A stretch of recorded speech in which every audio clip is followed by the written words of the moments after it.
Hello student, welcome to SR coaching classes official YouTube channel. आज की इस video में हम बात करने वाले हैं क्लास 12th का एक वायरल पेपर जो भौतिक विज्ञान का है। ठीक है, 346 जेटी। ठीक है, और ये क्लास 12th का पेपर है। ठीक है, तो इसे हम स्टेप बाय स्टेप सॉल्व करके दिखाएंगे कि कैसे इसको सॉल्व करना है। ठीक है, हर एक क्वेश्चन को सॉल्व करेंगे हम। ठीक है, तो चलिए वीडियो स्टार्ट करते हैं। तो यहाँ पर अगर हम देखते हैं तो जो पहला क्वेश्चन है यहाँ पर कह रहा है कि देखिए पहले का क ठीक है, कह रहा है दो बिंदु आवेशों के बीच 80 न्यूटन का विद्युत बल कार्य करता है। जब इन्हीं आवेशों के एक परावैद्युत माध्यम में रखते हैं तब विद्युत बल 8 न्यूटन हो जाता है। तो माध्यम का परावैद्युतांक ज्ञात होगा, क्या होगा। ठीक है, तो देखिए यहाँ पर अगर हम देखते हैं परावैद्युतांक, परावैद्युतांक क्या होता है तो यहाँ पर देखते हैं। देखिए तो परावैद्युतांक को हम के से लिखते हैं। ठीक है, तो के बराबर हमारा क्या होता है एफ, ठीक है, एयर अपॉन एफ क्या होता है वैक्यूम होता है। ठीक है, क्या होता है यहाँ पर एफ वैक्यूम। तो यहाँ पर अगर हम देखते हैं एफ एयर का मान कितना दिया है 80 दिया है। ठीक है, और उसके बाद वैक्यूम का कितना दिया है तो यहाँ पर दिया है कितना दिया है 8 दिया है। ठीक है, इसको अगर हम काटते हैं तो ये कितना आएगा हमारा, ये आ जाएगा हमारा 10। ठीक है, तो यहाँ पे हमारा बी ऑप्शन कौन सा हो जाएगा, सही हो जाएगा। ठीक है, इसी तरह अगर नेक्स्ट क्वेश्चन देखते हैं। ठीक है, तो ये बहुत सिंपल सा क्वेश्चन है। यहाँ पर देखिए कह रहा है दूसरा क्वेश्चन, निम्न नाभिकीय प्रक्रिया में एक्स है, एक्स क्या है तो यहाँ पर देखिए 4 दिया है। ठीक है, और यहाँ पर 14 दिया है। तो इन दोनों को अगर हम जोड़ते हैं तो कितना हो जाता है, ये 18 हो जाता है। तो यहाँ पर देखिए अगर यहाँ पर हम इसका रिजेक्शन करते हैं तो यहाँ 17 तो पहले दिया है। ठीक है, तो इसका मतलब हमें कितने की कमी हो रही है, अगर 18 इसको करना है तो हमें यहाँ पर 1 होना चाहिए था, तो यहाँ पर 1 होगा। ठीक है, उसके बाद अगर देखते हैं तो यहाँ पर देखिए 2 यहाँ पर दिया है, 7 यहाँ पर दिया है और 2 यहाँ पर दिया है। तो एक टोटल कितने हो गए, ये हो गया हमारा 9। ठीक है, लेकिन हमारा 8 तो इसमें दिया है। ठीक है, यहाँ पर देखते हैं तो कितना दिया है 8 दिया हुआ है। ठीक है, देखिए तो यहाँ पर देखिए 7 और 2 9 हुआ, लेकिन यहाँ पर देखिए अगर रिएक्शन किया तो यहाँ पर कितना है 8 दिया है। हमें कितने की जरूरत पड़ रहा है 9 बनाने के लिए, तो 1। तो 1 और 1 अगर किसी पर रहता है तो उसे हम क्या कहते हैं, फोटॉन कहते हैं। ठीक है, तो ये हो गया हमारा क्या, फोटॉन, इसका ऑप्शन सही है। ठीक है, इसी क्रम में अगर हम नेक्स्ट क्वेश्चन देखते हैं तो यहाँ पर देखिए क्वेश्चन में कह रहा है क्या, ग नंबर क्वेश्चन, हाइड्रोजन परमाणु की 2 उत्तरोत्तर कक्षाओं में इलेक्ट्रॉन के कोणीय संवेग में अंतर होता है। तो कितने का अंतर होता है, ये 4 ऑप्शन दिए हुए हैं। ठीक है, तो इसमें कौन सा ऑप्शन हो जाएगा हमारा एच अपॉन 2 पाई। ठीक है, क्या हो जाएगा एच अपॉन 2 पाई, क्योंकि हमारा अगर हम देखते हैं तो यहाँ पर जो फार्मूला होता है वो क्या होता है हमारा कोणीय संवेग। कोणीय संवेग का क्या होता है हमारा फार्मूला, तो यहाँ पर अगर हम देखते हैं तो मान लीजिए इसको हम एल लिखते हैं तो एन। ठीक है, एच अपॉन क्या होता है 2 पाई, यही तो होता है। तो ये क्या है एच अपॉन 2 पाई का क्या होता है गुणज। तो वही कह रहा है हाइड्रोजन बम की 2 उत्तरोत्तर कक्षाओं में इलेक्ट्रॉन के कोणीय संवेग में अंतर होता है, तो क्या होता है एच अपॉन 2 पाई का। ठीक है, नेक्स्ट क्वेश्चन देखते हैं। तो यहाँ पर देखिए नेक्स्ट क्वेश्चन कह रहा है घ नंबर, अल्फा कण के प्रकीर्णन के रदरफोर्ड प्रयोग में जिस बल के कारण अल्फा कण प्रकीर्णित होते हैं वह बल होता है। तो वह बल क्या होता है, इसका होगा हमारा कूलाम्ब बल। ठीक है, कौन सा हो जाएगा कूलाम्ब बल। ठीक है, नेक्स्ट क्वेश्चन अगर हम देखते हैं, कह रहा है विद्युत चुंबकीय विकिरण स्पेक्ट्रम में परावैगनिक विकिरण का आवृत्ति प्रास है। ठीक है, तो इसका ऑप्शन कौन सा हो जाएगा हमारा, इसका ऑप्शन सी ऑप्शन इसका सही होगा। ठीक है, नेक्स्ट क्वेश्चन का देखते हैं, कह रहा है सूर्य पृथ्वी की सतह पर 0.5 ठीक है अंश का कोण बनाता है। इसका प्रतिबिंब 50 सेंटीमीटर फोकस दूरी वाले उत्तल लेंस से बनाया जाता है। प्रतिबिंब का व्यास होगा। ठीक है, तो यहाँ पर अगर हम देखते हैं तो देखिए जो थीटा दिया है वो थीटा हमारा कितना दे दिया है 0.5 दिया है। ठीक है, 5 अंश दे दिया है। ठीक है, उसके बाद अगर हम देखते हैं कि देखिए अगर इसको हम रेडियन में बदल दें, ठीक है, तो 0.5 गुणे कितना होता है पाई बटे 180 अंश, यही तो होता है। तो इसको अगर हम, तो ये हो जाएगा कितना 0.5 पाई बटे 180। ठीक है, अगर हम देखते हैं यहाँ पर देखिए हम पूछा क्या प्रतिबिंब का व्यास। ठीक है, यानी हम व्यास को मान लीजिए डी मान लेते हैं, तो डी पूछा हुआ है कितना होता है। ठीक है, हम जानते हैं कि डी बराबर यानी व्यास बराबर क्या होता है, ये होता है थीटा इंटू, ठीक है, फोकस दूरी होता है। क्या होता है फोकस दूरी। ठीक है, फोकस दूरी को हम क्या लिखते हैं एफ से लिखते हैं, जिसमें एफ हम हमारा दिया हुआ है कितना दिया है, यानी प्रतिबिंब यानी एफ दिया हुआ है कितना दिया है 50 सेंटीमीटर दिया है। ठीक है, तो यहाँ पर डी बराबर हो जाएगा यानी व्यास बराबर हो जाएगा 0.5 पाई अब बटे कितना 180। अब फोकस दूरी कितना दिया है 50 दिया है। ठीक है, ये हो गया हमारा 50 दिया है। ठीक है, अगर हम इसको सॉल्व करते हैं तो हमारा कितना हो जाएगा, यहाँ पर देखिए 0.5 गुणे, अब पाई का मान कितना होता है 22। ठीक है, और यहाँ पर भी 50 लिख देंगे और यहाँ पर 180। ठीक है, और पाई 22/7 होता है। ठीक है, इसको सॉल्व करेंगे तो हमारा आएगा 0.43 सेंटीमीटर। तो यहाँ पर हमारा ऑप्शन डी सही हो जाएगा। ठीक है, इसी क्रम में अगर हम नेक्स्ट क्वेश्चन देखते हैं तो यहाँ पर अगर देखिए कह रहा है खंड ब अति लघु उत्तरीय प्रश्न। ठीक है, तो यहाँ पर कह रहा है डी ब्रॉगली तरंगदैर्घ्य को गतिज ऊर्जा के पदों में व्यक्त कीजिए। ठीक है, तो इसको भी हम देख लेते हैं। तो यहाँ पर देख लेते हैं, कह रहा है गतिज ऊर्जा। गतिज ऊर्जा को हम क्या लिखते हैं? गतिज ऊर्जा को हम के से लिखते हैं। ठीक है, अगर हम यहाँ पर देखते हैं गतिज ऊर्जा, ठीक है, गतिज ऊर्जा, तो गतिज ऊर्जा को हम किससे लिखेंगे? के से लिखते हैं। ठीक है, तो यहाँ पर देखिए गतिज ऊर्जा के पदों में लिखना है। ठीक है, तो यहाँ देखिए हम जानते हैं कि क्या होता है, लेमडा बराबर होता है H/P। ठीक है, यानी P क्या हमारा कोणीय संवेग। अगर यहाँ पर हम देखें तो कोणीय संवेग यानी P बराबर क्या होता है? P बराबर होता है √2m के, यही तो होता है। अब यहाँ पर हम क्या करेंगे, यहाँ पर यानी समीकरण 1 इसको मान लेते हैं, तो इसको हम लिखेंगे समीकरण 1 में रखने पर, समीकरण 1 में रखने पर। अच्छा ठीक है, समीकरण 1 में रखेंगे तो लेमडा बराबर हमारा क्या हो जाएगा? H/√, ठीक है, क्या हो जाएगा? 2m, ठीक है, और क्या हो जाएगा? यही हमारा क्या है? आंसर है। ठीक है, नेक्स्ट क्वेश्चन अगर देखें, देखिए ये सब एक एक नंबर के क्वेश्चन हैं। ठीक है, तो यहाँ पर कह रहा है कि सिद्ध कीजिए, यानी ख नंबर, सिद्ध कीजिए कि अपवर्तक तल से प्रकाश किरण का पूर्ण आंतरिक परावर्तन तभी संभव है जब प्रिज्म कोण ए का मान साइन इनवर्स 1/n से अधिक हो, जहाँ n प्रिज्म के पदार्थ का अपवर्तनांक है। ठीक है, देखिए ये भी एक नंबर का है। ठीक है, तो इसको भी हम सॉल्व कर लेते हैं। तो यहाँ पर देखिए ख नंबर क्वेश्चन को कह रहा है पूर्ण आंतरिक परावर्तन। ठीक है, पूर्ण आंतरिक परावर्तन तभी संभव है जब प्रिज्म कोण ए का मान, ठीक है, वो कह रहा है क्या कि साइन इनवर्स, ठीक है, साइन इनवर्स 1/n से क्या है? अधिक है। ठीक है, और यहाँ देखिए पूर्ण आंतरिक परिवर्तन, ठीक है, पूर्ण आंतरिक परावर्तन के लिए, देखिए पूर्ण आंतरिक परावर्तन के लिए क्या होता है, हमेशा याद रखिएगा कि जो इंसिडेंट रे होता है वो हमेशा सी से क्या होना चाहिए? अधिक होना चाहिए। ठीक है, अगर हम यहाँ पर देखते हैं तो हमारा जो एक फार्मूला होता है, ठीक है, वो क्या होता है? एक, ठीक है, जो अगर फार्मूला होता है वो क्या होता है? 1/, ठीक है, साइन सी के बराबर होता है। तो हम यहाँ पे इसको यहाँ भेज देते हैं और इस वाले को ऊपर भेज देते हैं। तो क्या हो जाएगा? यहाँ पर हो जाएगा ये, तो यहाँ पर देखिए क्या हो जाएगा, ये हो जाएगा हमारा साइन सी बराबर 1/n। ठीक है, अच्छा अभी देखिए इसमें अगर हम देखें तो क्वेश्चन में कह रहा है कि देखिए प्रिज्म कोण, ठीक है, तो यहाँ पर देखिए तब क्या होता है कि जो प्रिज्म का, ठीक है, प्रिज्म कोण के अधिकतम आपतन कोण, ठीक है, लगभग बराबर होता है किसके? ए के। इसका मतलब है कि जो ए होगा वो भी क्या हो जाएगा? हमारा सी से बड़ा हो जाएगा। अगर यहाँ से हम देखिए, यहाँ से सी का मान निकालते हैं, ठीक है, तो सी बराबर क्या हो जाएगा? ये इस साइड जाएगा तो ये हो जाएगा हमारा साइन इनवर्स 1/n हो जाएगा। इसको हम क्या करेंगे? यहाँ पर रख देंगे, तो ये हो जाएगा ए जो होगा वो क्या हो जाएगा हमारा? देखिए क्या हो जाएगा? साइन इनवर्स, ठीक है, और 1/n के बराबर हो जाएगा। ठीक है, ठीक है, यही हमको क्या करना था? प्रूव करना था। ठीक है, ये सब हमारे अभी एक एक नंबर के क्वेश्चन है। ठीक है, अब नेक्स्ट क्वेश्चन देखते हैं। यहाँ पर देखिए नेक्स्ट क्वेश्चन का रहा है ग नंबर, समान लंबाई के तांबे के तारों के व्यासों का अनुपात 2:1 है। ठीक है, इनके प्रतिरोधों की तुलना कीजिए। ठीक है, तो इसको भी देख लेते हैं कैसे होगा। अगर हम इसमें क्वेश्चन देखते हैं तो कह रहा है समान लंबाई, ठीक है, देखिए लंबाई क्या किया है?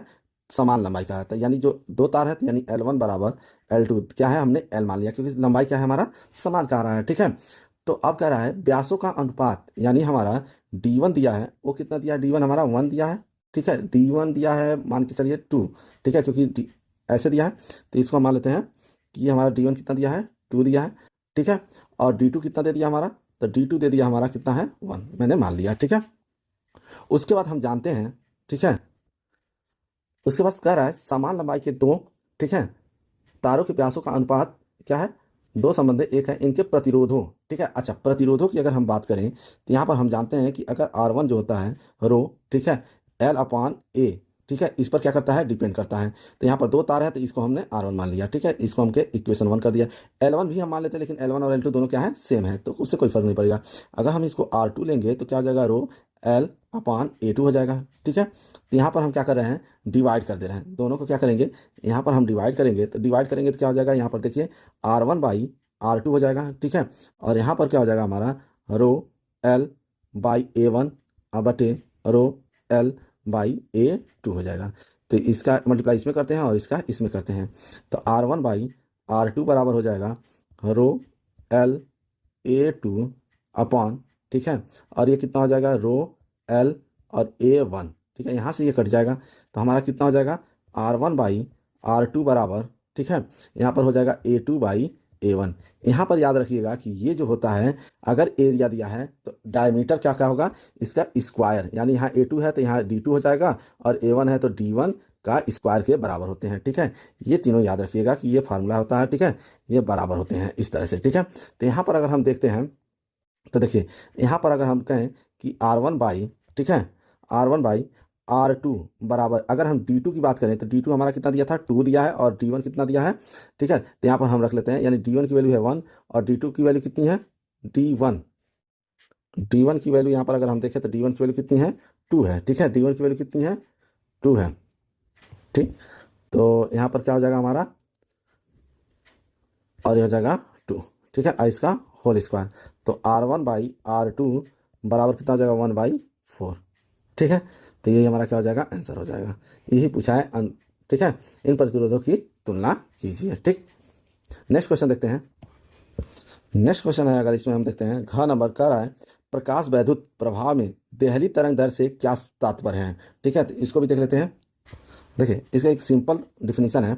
ठीक है, इसका अगर हम सिंपल डिफिनीशन देखें दहली आवृत्ति का, ठीक है, तो दहली आवृत्ति का जो, यानी दहली तरंग दैर्ध्य का जो अगर डिफिनीशन है, तो यहाँ पर है कि प्रकाश की वह दीर्घतम तरंग दैर्ध्य, ठीक है, जो किसी धातु की सतह से इलेक्ट्रॉन उत्सर्जित करा सके, उसे धातु की देहली तरंग दैर्ध्य कहलाता है। ठीक है, या इसे इस तरह से भी बोल सकते हैं, प्रकाश वैद्युत प्रभाव में देहली तरंग दैर्ध्य से तात्पर्य उस अधिकतम तरंग दैर्ध्य से है जिस पर आपतित प्रकाश किसी धातु की सतह से इलेक्ट्रॉन का उत्सर्जन प्रारंभ करता है, उसे क्या कहते हैं, देहली तरंग दैर्ध्य कहते हैं। ठीक है, नेक्स्ट क्वेश्चन देखते हैं। कह रहा है अड़ा नंबर, निम्न चित्र में प्रदर्शित तार में आई धारा प्रवाहित हो रही है, अर्धवृत्त के केंद्र O पर चुंबकीय क्षेत्र का मान क्या होगा। तो यहाँ पर देखिए 2 क्वेश्चन दिए हुए हैं और यहाँ पर हमारा फिगर दिया हुआ है। ठीक है, कह रहा प्रत्येक लंबाई के सीधे भाग के कारण त्रिज्या R के अर्धवृत्त के कारण। ठीक है, तो इसको हम देख लेते हैं। ठीक है, इसको कैसे करना है। ठीक है, तो इस क्वेश्चन को हम देख लेते हैं कैसे सॉल्व करना है। ठीक है, तो यहाँ पर अगर हम देखते हैं तो देखिए क्वेश्चन में ये कहा है कि निम्नलिखित चित्र में आई धारा प्रवाहित हो रही, अर्धवृत्त के केंद्र O पर चुंबकीय क्षेत्र का मान क्या होगा। ठीक है, तो पहला कह रहा है कि प्रत्येक लंबाई के सीधे कारण। ठीक है, प्रत्येक लंबाई, तो यहाँ पर अगर देखिए तो यहाँ पर ये लंबाई है, सीधा लंबाई, ठीक है, और यहाँ पर ये लंबाई है। ठीक है, तो हमने इसको मान लिया B। ठीक है, यानी इसको मान लिया B1, यहाँ जो चुंबकीय क्षेत्र है, इसको मान लिया B2 और इसको मान लिया B3। 3 हमारे चुंबकीय क्षेत्र होंगे, तो हमें B1 और B3 को निकालना है, क्योंकि लंबाई, सीधे लंबाई की बात कर रहा है क्वेश्चन में। ठीक है, तो 2 ही तो लंबाई है सीधे, एक ये सीधा है, ठीक है, एक ये सीधा है और एक ये सीधा है। ठीक है, तो यहाँ दोनों का पहले चुंबकीय क्षेत्र हम देख लेते हैं। ठीक है, तो यहाँ पर क्या हो जाएगा, तो यहाँ पर देखिए जो नियम लगेगा हमारा, वो क्या लगेगा, बायो सेवर्ट का नियम। ठीक है, यहाँ पर लिखेंगे बायो, ठीक है, सेवर्ट का नियम। ठीक है, बायो सेवर्ट का नियम अगर हम देखें तो क्या होता है, DB इक्वल टू, ठीक है, μ0 अपान 4 पाई, ठीक है, into IDL sine theta upon क्या होता है, R² होता है। ठीक है, तो यहाँ पर देखिए, अगर यहाँ पर देखते हैं तो यहाँ पर देखिए जो एंगल बन रहा है, क्योंकि ये सीधा है, यहाँ पर अगर ये सीधा है तो एंगल हमारा यानी थीटा कितना हो जाएगा हमारा, 0 अंश हो जाएगा। यहाँ पर भी कितना बन जाएगा हमारा, क्योंकि सीधी लाइन है तो थीटा कितना हो जाएगा, 0 अंश। तो हम यहाँ पर साइन थीटा की वैल्यू क्या रखेंगे, 0। तो यहाँ हो जाएगा μ0 अपान 4 पाई, ठीक है, और IDL साइन 0, ठीक है, अपॉन R²। अब ये बताइए साइन 0 क्या होता है, 0, तो साइन 0 की वजह से, ठीक है, ये हमारा टोटल कितना हो जाएगा, देखिए ये 0 होगा, तो यहाँ पर 0 से मल्टीप्लाई करेंगे तो ये 0, और 0 से फिर मल्टीप्लाई करेंगे तो ये भी 0। इसका मतलब ये पूरा टोटल हमारा कितना हो जाएगा, पूरा हमारा कितना हो जाएगा, 0 हो जाएगा। ठीक है, तो यहाँ पर लिखेंगे जो DB होगा वो कितना होगा हमारा, 0 होगा। तो ध्यान दीजिए, अगर जितना हमारा B1 पर चुंबकीय क्षेत्र होगा उतना ही कितना होगा B3 पर भी होगा, क्योंकि सब क्या है हमारे समान है, ठीक है, यानी एक सीधी लाइन है, ठीक है। नेक्स्ट क्वेश्चन है इसी का दूसरा नंबर, अगर हम देखते हैं तो कह रहा है त्रिज्या R के अर्धवृत्त के कारण, ठीक है, त्रिज्या R के अर्धवृत्त के कारण। अब उसको अगर हम देखें तो यहाँ पर हम दूसरा लिख लेते हैं, ठीक है, और कह रहा है त्रिज्या के अर्धवृत्त यानी अर्धवृत्त के कारण, ठीक है। यहाँ पर अगर हम देखते हैं दूसरा नंबर कह रहा है अर्धवृत्त के कारण, तो यहाँ देखिए अगर हम वृत्त की बात करते हैं, ठीक है, अगर कोई वृत्त है, इसकी अगर हम चुंबकीय क्षेत्र देखते हैं, ठीक है, इसका अगर हम चुंबकीय क्षेत्र देखते हैं केंद्र से तो कितना होता है हमारा, तो यहाँ पर अगर ये R है यहाँ से यहाँ तक, तो इसका जो चुंबकीय क्षेत्र होता है वो कितना होता है, B बराबर होता है म्यू नॉट आई बटा 2R के बराबर होता है, ठीक है। लेकिन यहाँ पर हमारा क्या है, अर्धवृत्त है, तो अर्धवृत्त का कितना हो जाएगा, देखिए म्यू नॉट आई बटे 2R होगा, लेकिन अर्धवृत्त है इसलिए क्या करना पड़ेगा, हमको इसको आधा करना पड़ेगा, यानी 1/2 से इसमें मल्टीप्लाई कर देंगे, तो B बराबर कितना हो जाएगा, म्यू नॉट आई अपान ये कितना हो जाएगा 4 पाई, ठीक है। तो ये हो जाएगा हमारा आंसर दूसरे का, ठीक है। नेक्स्ट क्वेश्चन अगर देखते हैं,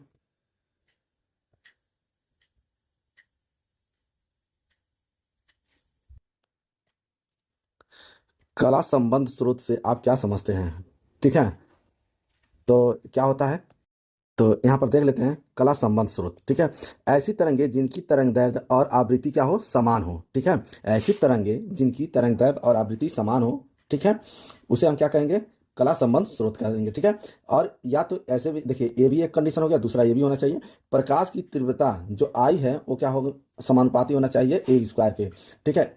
इस तरह से आप लिख सकते हैं, या तो दो और मैं बता देता हूं, उसको भी आप इस तरह से लिख सकते हैं, वे प्रकाश स्रोत जिनसे निकलने वाली तरंगों आवृत्ति क्या हो, समान हो, उनके बीच की कलांतर समय के साथ स्थिर रहे, उन्हें क्या कहते हैं, कला संबंध स्रोत कहते हैं, ठीक है। इस तरह से भी आप लिख सकते हैं। नेक्स्ट क्वेश्चन है हमारा, यहाँ पर देखिए खंड स लघु उत्तरीय प्रश्न। अब देखिए अभी तक जितना हमने क्वेश्चन किया 1-1 मार्क्स थे, अब 2 मार्क्स के क्वेश्चन हमारे स्टार्ट हो गए हैं, ठीक है। तो खंड स से हमें जितने भी अभी मिलेंगे कितने, वो हमारे कितने मार्क्स के होंगे, 2 मार्क्स के होंगे। तो यहाँ पर देखिए और सभी क्वेश्चन करने हैं। तो तीसरा का अगर हम देखें, करा विद्युत चुंबक की तरंगें क्या होती हैं, इसकी क्या विशेषताएं हैं, लिखिए, ठीक है। यहाँ पर देख लेते हैं, करा है विद्युत चुंबक की तरंगे, ठीक है।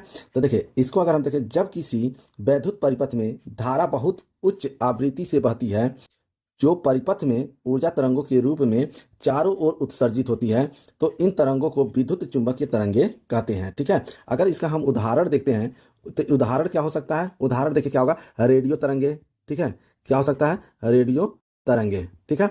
अगर देखते हैं माइक्रोवेव हो गया, उसके बाद क्या है, अवरक्त हो गया, दृश्य प्रकाश हो गया, परावैगनिक हो गया, एक्सरे, गामा किरणें, ये सब क्या है, विद्युत चुंबकीय तरंगों की क्या है, एग्जांपल्स हैं, ठीक है।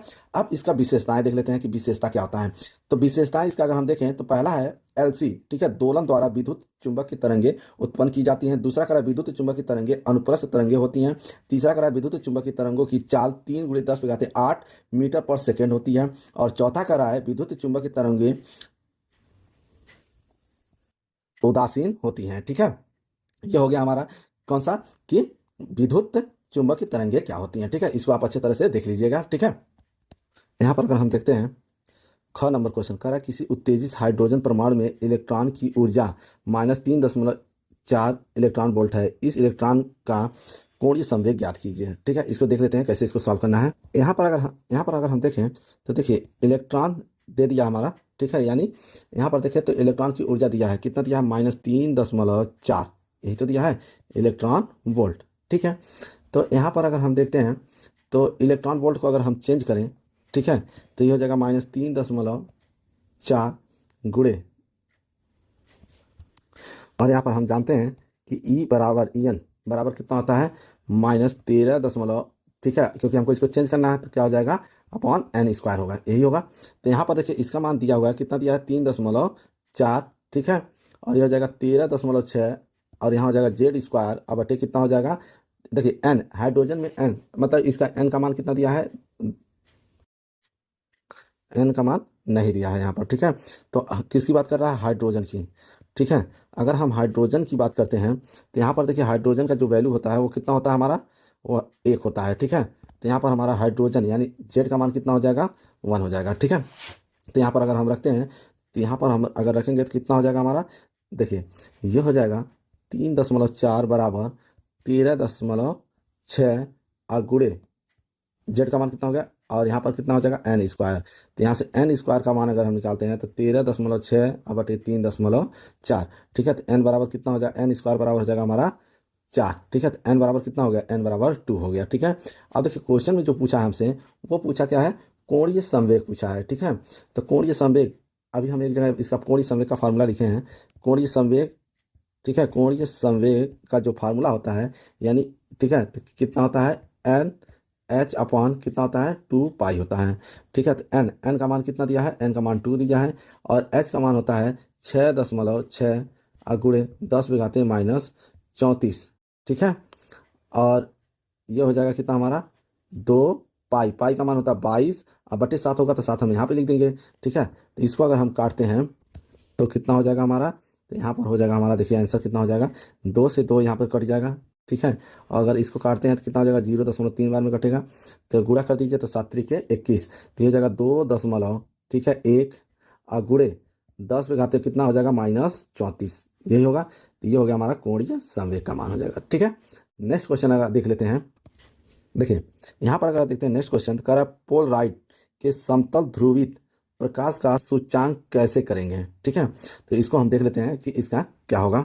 ठीक है, तो इसको देख लेते हैं पोलराइड। ठीक है, तो कह रहा है पोलराइड, यदि पोलराइड को एक पूरा चक्कर घुमाने में निर्गत प्रकाश की तीव्रता में कोई अंतर नहीं पड़ता है तो आपतित प्रकाश अध्रुवित होता है। ठीक है, मतलब अगर हम देखते हैं कि अगर कह रहा है कि यदि प्रकाश अध्रुवित है तो पोलराइड घुमाने पर तीव्रता लगभग क्या होती है, समान होती है। ठीक है, उसके बाद अगर दूसरा देखते हैं, कह रहा है यदि निर्गत प्रकाश की तीव्रता में परिवर्तन होता है परंतु किसी भी स्थिति में तीव्रता शून्य नहीं होती है तो आपतित प्रकाश आंशिक रूप से क्या होता है, ध्रुवित होता है। ठीक है, तो ये हो गया हमारा तीसरे का घ का आंसर। ठीक है, अब चौथा क्वेश्चन देख लेते हैं, तीसरे का घ। यहाँ पर देख लीजिए चौथे का, अगर तीसरे का घ देखते हैं, कह रहा है हाइड्रोजन परमाणु में इलेक्ट्रॉन 5.0 × 10⁻⁻11 मीटर त्रिज्या की कक्षा में 2 × 10⁻6 मीटर पर सेकेंड की चाल से गति करता है। इलेक्ट्रॉन घूर्णन का चुंबकीय आघूर्ण ज्ञात कीजिए। ठीक है, इसे हमें करना है। ठीक है, तो इसको सॉल्व कर लेते हैं। यहाँ पर देखिए अगर तीसरा कह रहा है कि तीसरे का घ, हाइड्रोजन परमाणु में इलेक्ट्रॉन की त्रिज्या यानी आर का मान दे दिया है, त्रिज्या दे दिया, कितना दे दिया, 5 × 10⁻, ठीक है, -11, यही तो दिया है। ठीक है, भी का भी मान दे दिया है, भी का मान क्या कर रहा है, त्रिज्या की कक्षा में 2 गुणे, ठीक है, 10⁻6 मीटर पर सेकेंड की गति से चलता है। इलेक्ट्रॉन घूर्णन की चुंबकीय आघूर्ण ज्ञात कीजिए। ठीक है, यानी म्यू हमें क्या करना है, ज्ञात करना है, यानी चुंबकीय आघूर्ण क्या होता है हमारा, म्यू। ठीक है, इतना हम जानते हैं कि फार्मूला हमारा होता है, क्या होता है, ई म्यू बराबर होता है EV/2, यही तो होता है। तो म्यू का अगर हम देखें, ई का मान दिया है 1.6, यही होता है ना, 1.6 इलेक्ट्रॉन का, तो 6 × 10⁻19 यही होता है। इसका अगर हम मान देखते हैं तो क्या होता है, गुणे 10⁻19 होता है। ठीक है, अगर यहाँ भी का मान देखें तो भी का मान दिया 2 × 10⁻6, और यहाँ पर आर का मान देखें तो 5 × 10⁻, ठीक है, -11। अब पूरे का बटे कितना हो जाएगा हमारा, पूरे के बटे यहाँ पर दिया हुआ है कितना, 2। ठीक है, तो ये 2 से 2 कट गया, ये हो जाएगा 16×5 = 80। ठीक है, अगर हम यहाँ पर देखें कितना हो गया, 16×5 = 80, तो ये हो जाएगा 80.0 अगुड़े, यहाँ पर देखिए 10⁻6 है और ये 19 है। ठीक है, और ये -11, तो माइनस ये हो जाएगा 10, 20, 30, यानी 10⁻30 अगुड़े 10⁻6। तो म्यू बराबर कितना हो गया, 8 × 10⁻, ठीक है, ये 30 होगा। ठीक, तो यहाँ कितना हो जाएगा, -24 एम्पियर, ठीक है, और मीटर स्क्वायर, ये इसका आंसर होगा। ठीक है, नेक्स्ट क्वेश्चन देखते हैं। अगर यहाँ पर देखते हैं, देखिए अगर हम देखें कि चौथे का क, तो यहाँ पर देखिए चौथे का जो क का आंसर होगा, कह रहा है देखिए जो क्वेश्चन था ये था चौथे का क का, समांतर प्लेट संधारित्र की धारिता के लिए व्यंजक प्राप्त कीजिए, इसकी धारिता कैसे बढ़ाएंगे। तो देखिए समांतर प्लेट की संधारित्र की धारिता को हम क्या लिखते हैं, C का। ठीक है, तो C बराबर क्या होता है, ε0 A/d। ठीक है, ए जो है क्षेत्रफल है और डी क्या है, दूरी है। अब यहाँ पर अगर हम देखते हैं इसकी धारिता बढ़ाने के लिए सी यानी बढ़ाने के लिए प्लेटों का क्षेत्रफल यानी ए बढ़ाया जाता है और प्लेटों के बीच की दूरी कम की जा सकती है, या प्लेटों के बीच उच्च परावैद्युतांक यानी के का पदार्थ जैसे उसके बीच में क्या रखा जा सकता है, कांच या मोम रखा जा सकता है। तो इससे क्या हो जाएगा, प्लेटों की संधारिता क्या हो जा सकती है, कमी की जा सकती है। ठीक है, अच्छा, इसका जो अगर हम देखते हैं कह रहा है कि इसका डेरिवेशन भी बताइए। तो यहाँ डेरिवेशन अगर हम देखते हैं तो डेरिवेशन कैसे हो जाएगा, तो यहाँ पे मैंने माना ठीक है कि दो समांतर धात्विक प्लेटें जिनका क्षेत्रफल क्या है, क्षेत्रफल ए है, ठीक है, और एक दूसरे से डी दूरी पर है, जो दूरी है वो हमने क्या मान लिया, डी है, ठीक है। तो यहाँ पर अगर हम आवेश देखते हैं कि आवेश क्या होता है, ठीक है, आवेश की बात करें तो यदि प्लेटों को क्या है, प्लस क्यू और माइनस क्यू, ठीक है, यहीं पे तो आवेश दिया जाता है, तो प्लेटों के बीच वैद्युत क्षेत्र की तीव्रता, जो वैद्युत क्षेत्र की तीव्रता होगी, क्षेत्र की तीव्रता, वैद्युत क्षेत्र की अगर हम तीव्रता देखते हैं तो ई बराबर क्या होता है, sigma upon if silent zero, ठीक है। तो देखिए यहाँ पर अगर हम देखें सिग्मा का जो मान होता है वो क्या होता है, क्यू अपॉन ए होता है, ठीक है। तो यहाँ पर हम रख देंगे, यहाँ पर अगर हम रखते हैं तो ई बराबर हो जाएगा हमारा क्या, सिग्मा बटे, ठीक है। और यहाँ पर देखिए सिग्मा का ही मान हमें रखना है, तो सिग्मा सिग्मा की वैल्यू कितनी है, क्यू अपॉन, और यहाँ हो जाएगा ई नॉट ए, ठीक है। ये हो गया हमारा ई का मान, ठीक है। अभी देखिए अब तीसरा अगर हम देखें विभवांतर, अगर यहाँ देखें विभवांतर, तो विभवांतर क्या होता है हमारा, ये भी देख लेते हैं। तो प्लेटों के बीच विभवांतर, ठीक है, प्लेटों के बीच अगर विभवांतर देखें तो भी बराबर क्या होता है, ई इंटू डी लिख दीजिए, यहाँ लिख दीजिएगा प्लेटों के बीच, ठीक है, विभवांतर, प्लेटों के बीच विभवांतर, तो यहाँ पर हो गया, ठीक है। तो भी बराबर ई इंटू डी हो जाएगा। तो यहाँ पर अगर देखें ई का मान देखिए ऊपर निकाले हैं तो यहाँ रख दीजिए क्यू अपॉन और इफ साइलेंट जीरो ए और इंटू डी तो है पहले से ही, ठीक है, तो ये हो जाएगा, ठीक है। अब यहाँ पर अगर हम देखें तो देखिए जो सी का मान होता है वो हमारा क्या होता है, सी बराबर होता है क्यू अपॉन भी। तो यहाँ से अगर हम इसको हम लिख देते हैं तो यहाँ पर लिखेंगे क्या, देखिए यहाँ पर, तो यहाँ पर अगर हम देखें भी की अगर वैल्यू निकालते हैं तो भी बराबर क्या हो जाएगा, क्यू अपॉन सी, ठीक है। तो यहाँ पर हम रख देते हैं, ठीक है। तो यहाँ पर हो जाएगा हमारा क्या, ठीक है। तो हम ऐसा करते हैं इसी में इसका मान रख देते हैं, ठीक है। तो इसको हम बोलते हैं क्या है, धारिता है, ठीक है। तो धारिता हो गया हमारा, तो इसमें हम क्या करेंगे, इसकी वैल्यू रख देते हैं, ठीक है। तो यहाँ अब देखिए भी की वैल्यू कितनी है, तो भी की वैल्यू हम यहाँ पर इसको पुट कर देंगे, तो सी बराबर हो जाएगा क्यू अपॉन, ठीक है, और भी की वैल्यू हमारा क्या दिया है, क्यू डी, अब बटे को लिखेंगे इफ साइलेंट जीरो ए, ठीक है। यहाँ से अगर हम देखते हैं तो क्या हो जाएगा हमारा, क्यू से क्यू हमारा कट जाएगा, ठीक है, क्यू से क्यू कट गया, बचा हमारा क्या, यहाँ पर अगर हम देखते हैं तो बचा है हमारा, ठीक है, सी बराबर if silent zero A upon D, ठीक है। यही हमारा क्या है कि अगर देखिए यहाँ पर आ गया, और यहाँ पर अगर हम ऐसे लिखते हैं यदि, ठीक है, प्लेटों के बीच, ठीक है, प्लेटों के बीच के, ठीक है, क्या होगा, परावैद्युतांक, ठीक है, का माध्यम हो तो, ठीक है, का माध्यम हो तो धारिता क्या हो जाएगी, धारिता बराबर हो जाएगा, यानी अब क्या हो जाएगा, यानी सी बराबर हो जाएगा के if silent zero upon D हो जाता है, ठीक है। अगर परावैद्युतांक ना रहे तो हमारा ये हो जाएगा, ठीक है। ये हो गया हमारा, ठीक। नेक्स्ट क्वेश्चन देखते हैं, ठीक है, ये वाला क्वेश्चन तो हो चुका है हमारा, ठीक। अब ख नंबर क्वेश्चन, यहाँ पर देखिए ये 3-3 मार्क्स के हैं क्वेश्चन, ठीक है। कह रहा है अगर ख नंबर देखिए, रेल की दो पटरियां आपस में तथा जमीन से पृथककृत हैं, इन्हें 1 मिली वोल्टमीटर से जोड़ा गया, जब इन पर एक ट्रेन 180 किमी प्रति घंटा की चाल से दौड़ती है तो मिली वोल्टमीटर का पाठांक क्या होगा, दिया गया है। पृथ्वी के क्षेत्र का ऊर्ध्वाधर अवयव 0.2 × 10⁻⁻4 वेबर मीटर स्क्वायर, पटरियों की दूरी कितना दिया है, 1 मीटर दिया है, ठीक है। इसको सॉल्व कर लेते हैं क्या होगा। यहाँ देखते हैं चौथे का ख, तो यहाँ पर देखिए भी बराबर दिया है कितना, 180 किलोमीटर पर आवर, यही दिया है। तो इसको मीटर पर सेकंड में अगर हम चेंज करते हैं तो क्या हो जाएगा, 180 और 5/18 से क्या करेंगे हम मल्टीप्लाई कर देंगे तो मीटर पर सेकंड, ठीक है। तो ये हो जाएगा हमारा कितना, ये हो जाएगा 50 मीटर पर सेकंड हो जाएगा, ठीक है। उसके बाद अगर यहाँ पर देखते हैं तो क्वेश्चन में और भी दिया हुआ है, यहाँ पर देख सकते हैं, कह रहा है कि रेल की दो पटरियां आपस में तथा जमीन पर से पृथककृत हैं, इन्हें 1 मिली, ठीक है, 1 मिली वोल्टमीटर, ठीक है, से जोड़ा गया, जब इन पर एक ट्रेन 180 किलोमीटर प्रति घंटा की चाल से दौड़ती है तो वोल्टमीटर का पाठांक क्या होगा, दिया गया है। पृथ्वी के क्षेत्रफल का ऊर्ध्वाधर और दूरी दी दिया है, ठीक है। यानी देखिए यहाँ पर दूरी को मैं किससे लिख रहा हूँ, एल से लिख रहा हूँ, कितना दिया, 1 मीटर, ठीक है। तो यहाँ पर अगर हम देखें तो बी का भी मान दे दिया है। बी का मान कितना दिया है, 0.2 गुणे 10⁻⁻4 वेबर, ठीक है, वेबर पर मीटर स्क्वायर, यही तो दिया है। ठीक है, इसको अगर हम देख लें, सॉल्व करते हैं पहले, तो देखिए ये दे दिया हमारा। अब देखिए हमारा यहाँ पर ई बराबर क्या होता है, ई बराबर होता है बी एल भी, ठीक है।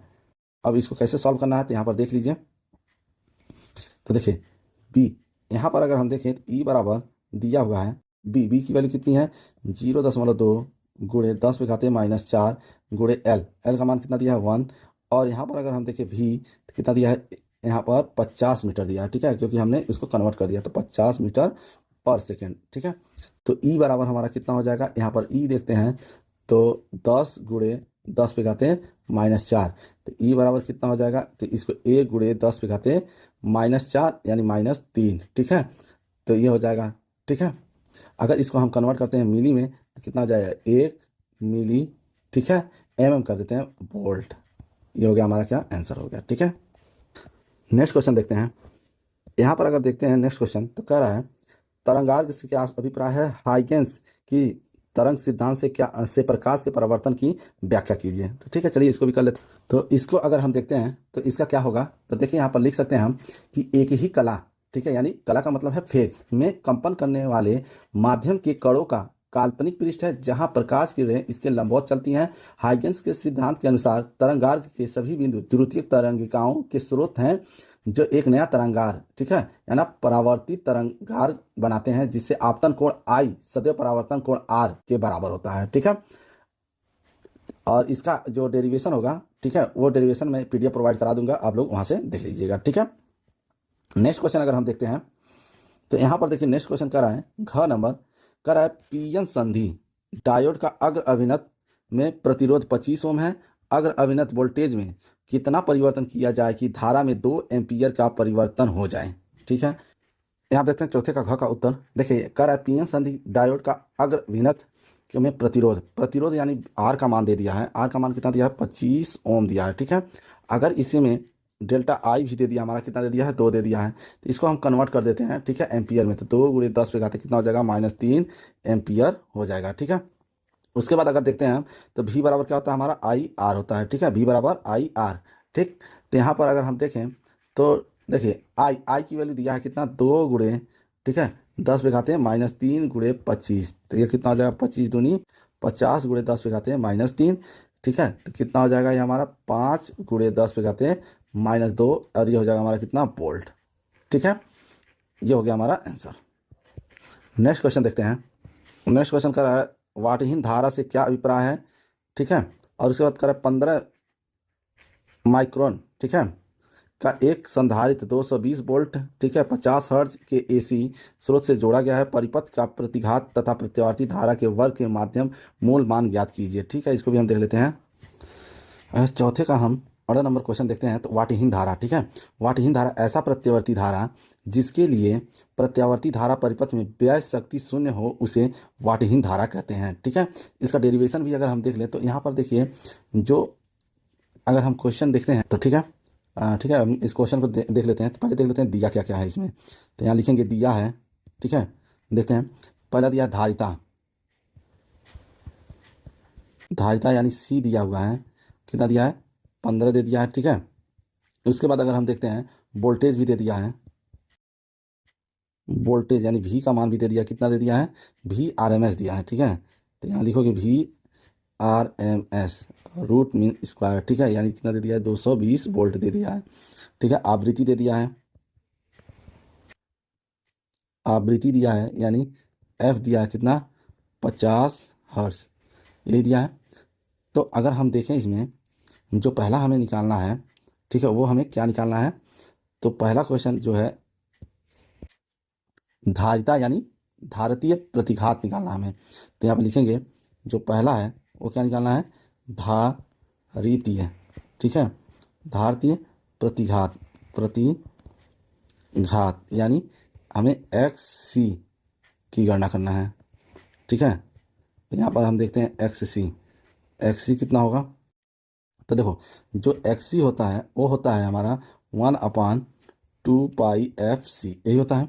ठीक है, अगर यहाँ पर हम देखें, देखो, तो एक्स सी बराबर 1/, ठीक है, 2 पाई का मान मान लो 3.14 मैंने रख दिया। ठीक है, 3.1416 यहाँ पे रखेगा, तो 50, ठीक है, अगुड़े 15, अगुड़े 10 पे खाते हैं -6। एफ सी का भी हो गया, एफ का भी हो गया, और सी का भी यहाँ पर हमने मान रख दिया। ठीक है, तो यहाँ पर अगर देखते हैं, देखिए यहाँ पर, तो एक्स सी, जो एक्स और सी है उसकी वैल्यू यानी धारता प्रतिघात की जो वैल्यू होगी वो लगभग में आएगी, कितना आएगी, 1/, ठीक है, अगर नीचे वाला सॉल्व करें तो 0.00471 आएगा। ठीक है, और इसको और सॉल्व करते हैं तो क्या आएगा हमारा, एक्स सी बराबर हो जाएगा, ठीक है, लगभग में इसे हम कर सकते हैं कि लगभग में, ठीक है, लगभग में क्या आएगा हमारा, देखिए लगभग में आ जाएगा, इसको डिवाइड करेंगे 1 से तो कितना आ जाएगा, 212.3 क्या हो जाएगा, ओम। ठीक है, दूसरा इसी में एक क्वेश्चन और भी कर रहा है निकालने के लिए,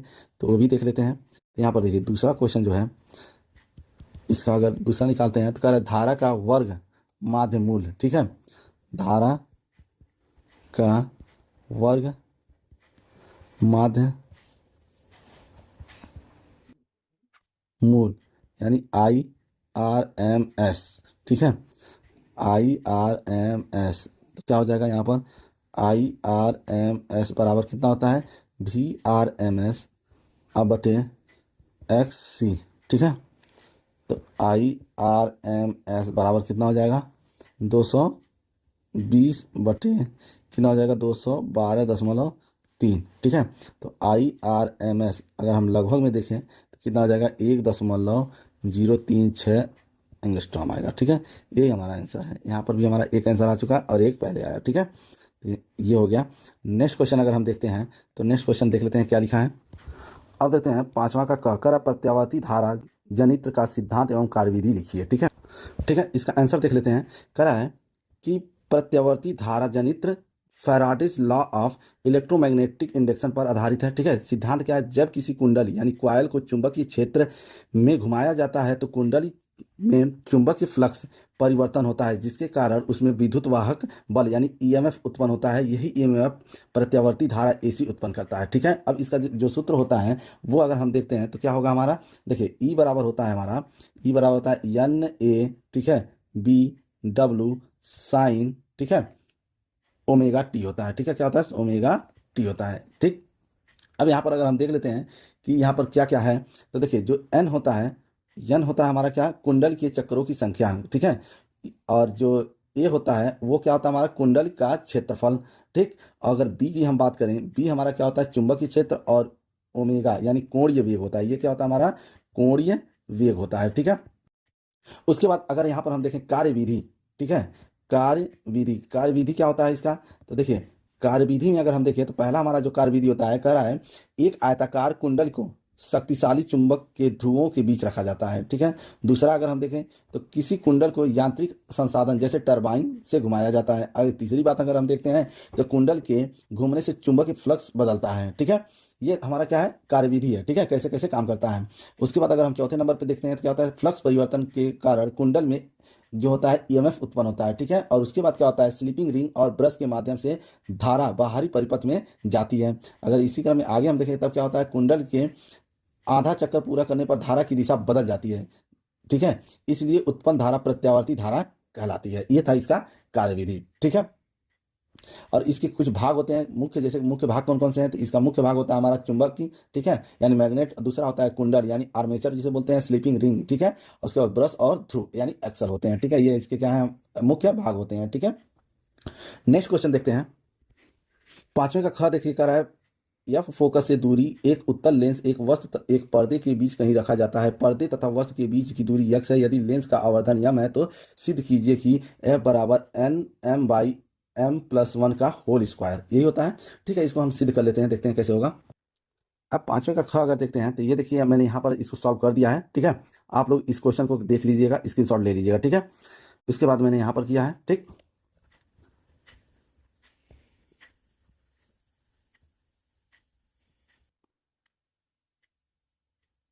ठीक है, इसको अगर हम क्या करेंगे, व्युत्क्रम करेंगे तो व्युत्क्रम करने पे हमारा क्या आ जाएगा, आंसर आ जाएगा। ठीक है, उसके बाद हमारा यहाँ से है, ठीक है, यहाँ पर आके देख सकते हैं आप लोग। तो यहाँ पर हमारा यही हमको क्या करना था, प्रूव करना था। ठीक, नेक्स्ट क्वेश्चन देखते हैं।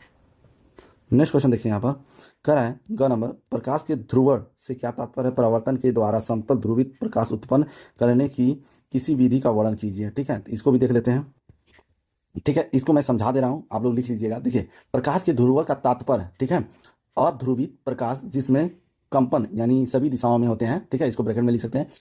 इसको कैसे लिखा जाएगा, प्रकाश के ध्रुवण का तात्पर्य, ठीक है, अध्रुवित प्रकाश को समतल ध्रुवित प्रकाश, ठीक है, में बदलने की प्रक्रिया है जो प्रकाश के अनुप्रस्थ तरंग होने की पुष्टि करता है।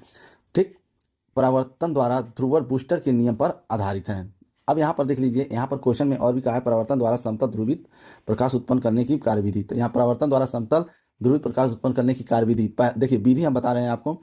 जब अध्रुवित प्रकाश किसी पारदर्शी माध्यम की सतह पर एक विशेष कोण पर आपतित होता है तो परावर्तित प्रकाश समतित ध्रुवित होता है। ठीक है, प्रयोग कैसे करेंगे, एक कांच की प्लेट लें, ठीक है, प्रकाश की एक किरण को इस पर आपतित करें। ठीक है, ध्रुवण कोण यानी ये होता है वह आपतन कोण, ठीक है, जिस पर परावर्तित प्रकाश पूर्णतः समतल ध्रुवित होता है, ध्रुवण कोण या बूस्टर कोण कहलाता है। ठीक है, ये हो गया हमारा प्रकाश के ध्रुवण, मैंने बोल दिया है, इसे आप रोक रोक कर लिख लीजिएगा। ठीक है, नेक्स्ट क्वेश्चन देखते हैं।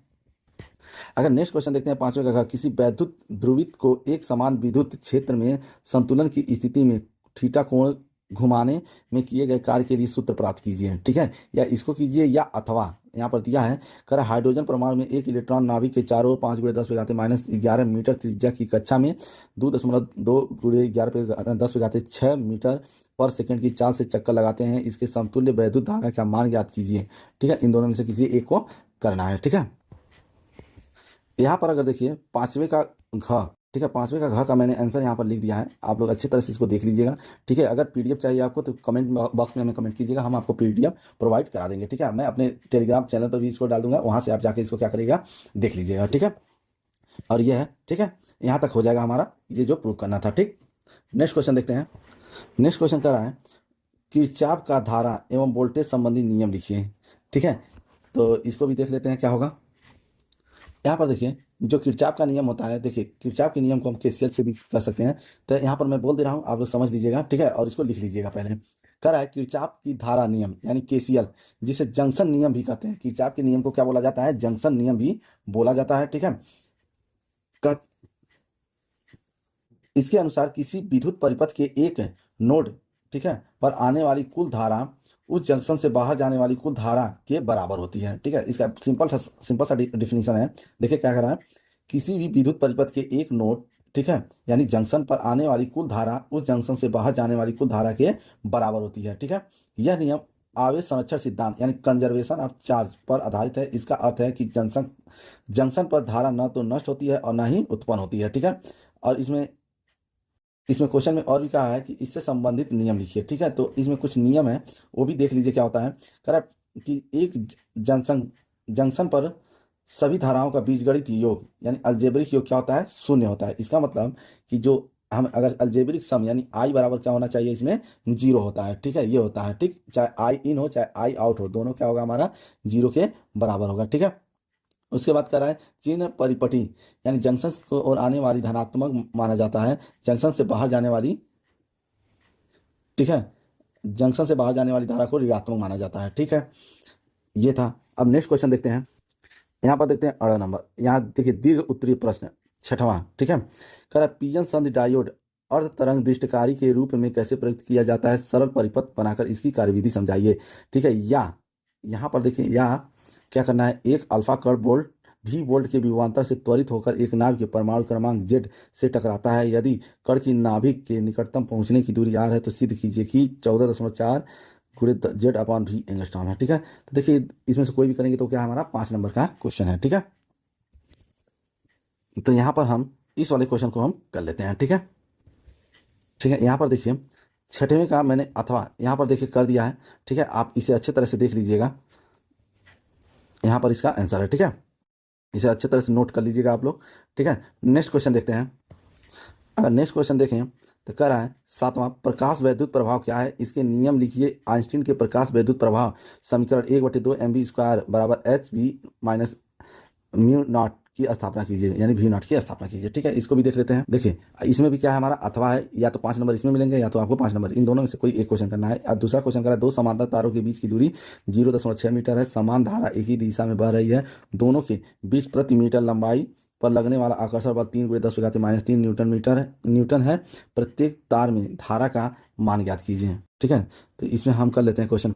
तो यहाँ पर देखिए जो अथवा है, मैं इस वाले क्वेश्चन को कर रहा हूँ, इस वाले क्वेश्चन को हम छोड़ देते हैं। ठीक है, तो यहाँ पर है, देखिए पहले इसको हम देख लेते हैं क्या होता है प्रकाश वैद्युत प्रभाव। देखिए प्रकाश पर पड़ने पर इलेक्ट्रॉन निकलते हैं। ठीक है, इसका मतलब क्या है कि देखिए इसके नियम क्या है, थायोसोल्ड फ्रीक्वेंसी होता है, इंस्टेंट इमिशन होता है, एनर्जी जो होता है वो क्या होता है हमारा समानुपाती होती है किसके, फ्रीक्वेंसी के। ठीक है, तो अब यहाँ पर देखते हैं क्या होता है। देखिए जो क्वेश्चन है प्रकाश वैद्युत प्रभाव, जब किसी धातु के तल पर एक निश्चित आवृत्ति से अधिक आवृत्ति की प्रकाश की किरणों को डाला जाता है तो धातु की सतह से इलेक्ट्रॉन उत्सर्जित होने लगते हैं, तो इस घटना को प्रकाश का वैद्युत प्रभाव कहते हैं। ठीक है, अगर वैद्युत प्रभाव का, जैसे प्रकाश का वैद्युत प्रभाव का नियम क्या है ये भी देख लेते हैं। तो यहाँ पर देखिए कह रहा है क्वेश्चन में कि किसी धातु की सतह से प्रकाश इलेक्ट्रॉन, ठीक है, माइनस जो है कि उत्सर्जित होने की दर धातु के सतह पर गिरने वाले प्रकाश की तीव्रता के अनुक्रमानुपाती होता है। ठीक है, इसके आगे अगर हम दूसरा प्रभाव अगर देखते हैं तो क्या कर रहा है, प्रकाश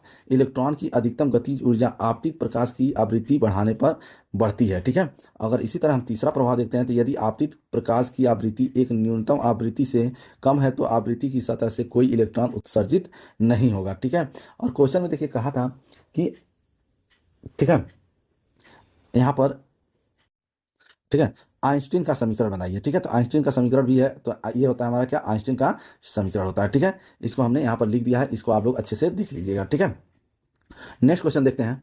यदि आप 7वें का, जैसे कि ये इस वाले क्वेश्चन को भी करना चाहते हैं तो मैं इसका आपको सोल्यूशन बस दे देता हूँ। ठीक है, यहाँ देखिए 7वें का 8वें का जो सोल्यूशन है वो भी मैंने यहाँ प्रोवाइड करा दिया है। ठीक है, इसको आप लोग अच्छी तरह से नोट कर लीजिएगा। ठीक, अगर पीडीएफ की जरूरत होगी तो हम हमारे टेलीग्राम चैनल से आप डाउनलोड कर लीजिएगा इसको। ठीक है, या कमेंट बॉक्स में कमेंट कीजिएगा तो हम टेलीग्राम का लिंक दे देंगे, वहाँ से आप क्या कीजिएगा, डाउनलोड कर लीजिएगा। ठीक है, नेक्स्ट क्वेश्चन देखते हैं। नेक्स्ट क्वेश्चन क्या रहा है, यहाँ पर देखिए कह रहा है, यंग के द्रव्य छिद्र प्रयोग में लैम्डा तरंगदैर्घ्य की एक वर्ग प्रकाश का उपयोग करने पर पट्टे के एक बिंदु पर जहाँ दो तरंगों के बीच पथांतर लैम्डा है, प्रकाश की तीव्रता के इकाई पट्टे के उस बिंदु पर प्रकाश की तीव्रता कितनी होगी जहाँ पथांतर क्या है, λ/3 है। ठीक है, तो पहले इस क्वेश्चन को कर लेते हैं।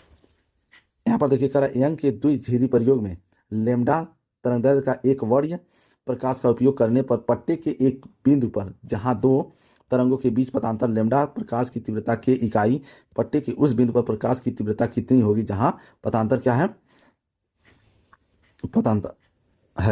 पथांतर कितनी होगी, λ/3 है। ठीक है, ये था क्वेश्चन। अब यहाँ पर देखिए इसको हल कैसे करेंगे, तो यहाँ पर हल देखिए प्रथम बिंदु पर, अगर हम प्रथम बिंदु पर निकालते हैं तो यहाँ पर हमने इसको सॉल्व कर दिया है, आप लोग देख लीजिएगा। ठीक है, सारे क्वेश्चन को सॉल्व कर दिया, न्यूमेरिकल जितने भी हैं। ठीक है, इसे आप लोग अच्छी तरह से देख लीजिएगा।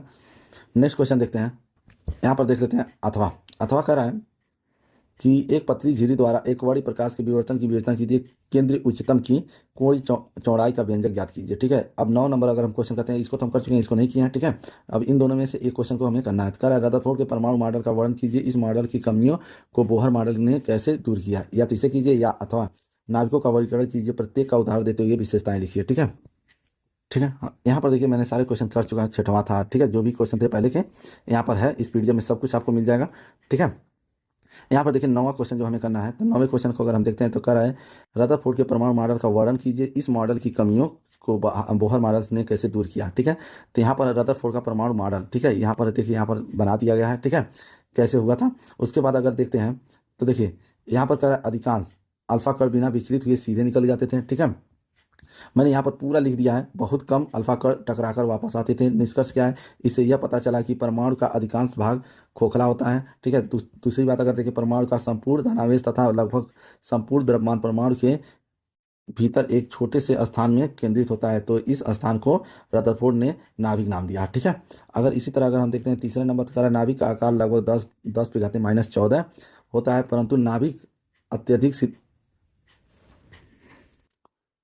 आणविक सिद्धांत के अनुसार परमाणु का आकार 10⁻⁻10 मीटर पाया गया, अर्थात नाभिक के आकार का परमाणु के आकार से 10,000 गुना कम होता है। ठीक है, बोहर का परमाणु मॉडल इसको भी देख लेते हैं। तो यहाँ पर देखिए अस्थायी कक्ष वे कक्षक होते हैं जिनका कोणीय संवेग का मान NH/2 पाई का पूर्णांक गुणज होता है, ठीक है।